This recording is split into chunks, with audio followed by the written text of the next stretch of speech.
বাংলাদেশের আইন শৃঙ্খলা পরিস্থিতি এখনো ভালো নয়। বাংলাদেশের বন্ধুদের মারফত খবর পাওয়া যাচ্ছে, সেনাবাহিনী ক্ষমতা হাতে নিলেও রাস্তাঘাটে যে অরাজক পরিস্থিতি তৈরি হয়েছে তার নিয়ন্ত্রণে পুলিশ বা সেনাবাহিনীকে দেখা যাচ্ছে না। অন্যদিকে পুলিশের যেহেতু নিরাপত্তা নেই, তারাও প্রায় ধর্মঘট করে বসে রয়েছে। এদিকে ঢাকা ধানমন্ডিতে লুটরাজ ও অগ্নিকাণ্ড ঘটে চলেছে। একের পর এক বাড়িতে লুটপাট করে আগুন দিয়ে ধরিয়ে দেওয়া হচ্ছে। উল্লেখযোগ্য ঘটনা বলতে কুষ্টিয়ার জেলখানার গেট ভেঙে 50 জনের অধিক কারাবন্দী বেরিয়ে পড়েছে রাস্তায়। মিরপুরের মডেল থানায় আগুন ধরিয়ে দিয়েছে দুষ্কৃতীরা, সেখানকার অস্ত্রাগারে আগুন লাগিয়ে দিয়েছে দুষ্কৃতীরা। অন্যদিকে বাংলাদেশের নামকরা লোকশিল্পী আনন্দ রাহুলের বাড়িতে দুষ্কৃতী আগুন ধরিয়ে দেয়, যে আগুনে প্রায় 3000 বাদ্যযন্ত্র বশীভূত হয়ে গিয়েছে।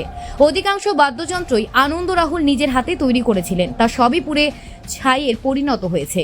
অন্যদিকে আরেক নামকরা লোকশিল্পী বগা তালেবের বাড়িতে অগ্নিসংযোগের ঘটনা ঘটিয়েছিল দুষ্কৃতীরা।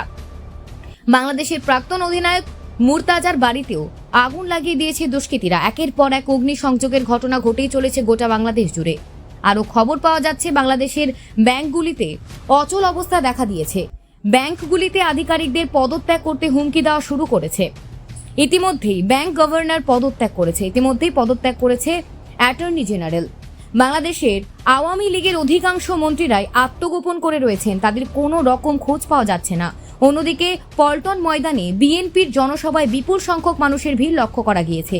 যে জামাত গোষ্ঠীকে বেআইনি ঘোষণা করা হয়েছিল, সেই জামাত গোষ্ঠীর ঢাকার সদর কার্যালয় আজ সকালে খুলে দেওয়া হয়েছে। সবথেকে উল্লেখযোগ্য বিষয় হচ্ছে, বাংলাদেশের যে টাকার মূল্য, সে মূল্য অনেকটাই কমে গিয়েছে। যে সকল টাকাতে বঙ্গবন্ধু মুজিবরের ছবি ছিল, সে সকল টাকা বাতিল করে দেওয়া হবে বলে সূত্র মারফত জানা যাচ্ছে। ইতিমধ্যে জানা যাচ্ছে যে প্যারিস থেকে নোবেলজয়ী ইউনুস আগামীকাল দুপুরে ফিরবেন বাংলাদেশের মাটিতে, এবং তিনি ফিরলেই আগামীকালই তাকে দায়িত্বভার গ্রহণের শপথ নেবেন। আজ ঢাকায় বামপন্থী দলেরা সম্মিলিতভাবে গণতন্ত্র প্রতিষ্ঠার লক্ষ্যে মিছিল করেছে। তার পাশাপাশি আরও জানাচ্ছেন, তিনি আগামীকালের সন্ধ্যায় প্রধানমন্ত্রীর হিসেবে শপথ গ্রহণ করতে পারেন। এই সকল বিষয় আমাদের জানিয়েছেন বাংলাদেশের অবস্থিত আমাদের বন্ধুরা। তারা আতঙ্কিত, তারা জানেন না আগামীতে তাদের সাথে কি হতে চলে।